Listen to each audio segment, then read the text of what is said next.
तो गाइस सबसे पहले आपको क्या करना है, सबसे पहले आपको अपना मोबाइल स्क्रीन ऑन कर लेना है। उसके बाद आपको इंस्टाग्राम ऐप को खोल लेना है। जैसे कि कोई ऐप को आपको डाउनलोड करना है, डायरेक्ट इंस्टाग्राम से ये वीडियो बनेगा। मैंने अपने इंस्टाग्राम को खोल लिया। उसके बाद ये ऑडियो आपको कहाँ से मिलेगा, तो ये ऑडियो आपको मिल जाएगा आपको कोई फेमस क्रिएटर, जैसे कि मैं बता दे रहा हूँ, मैंने पहले से अपने दूसरे आईडी में शेयर करके रख दिया। देखिए ये ऑडियो है विश राठौड़ के, आप प्रोफाइल में जाइएगा तो आपको मिल जाएगा ये ऑडियो।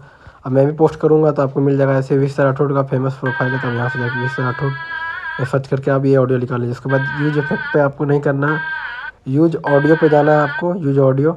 ये ऑडियो के बाद वहाँ पर देख रहे हैं सजेस्टेड इफेक्ट, उस पर आपको क्लिक कर देना है।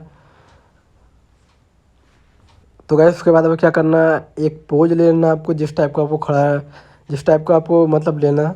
तो एक पोज में मैं खड़ा रहूँगा जिस टाइप का देख सकते हैं। उसके बाद फिर जैसे बीट बजेगा, गाना चलते हुए एक बीट बजेगा, उस पर आपको कुछ रिएक्शन दिखाना। जैसे मैंने आँख पलट को हिलाया, उस तरह आप कुछ रिएक्शन दिखा सकते हैं, बस वही करना है आपको।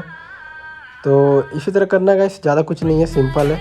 इस वीडियो में इतना ही, मिलते हैं नेक्स्ट वीडियो में, तब तक के लिए बाय बाय, जय हिंद। सब्सक्राइब कर देना guys, bye bye, miss you, love you all.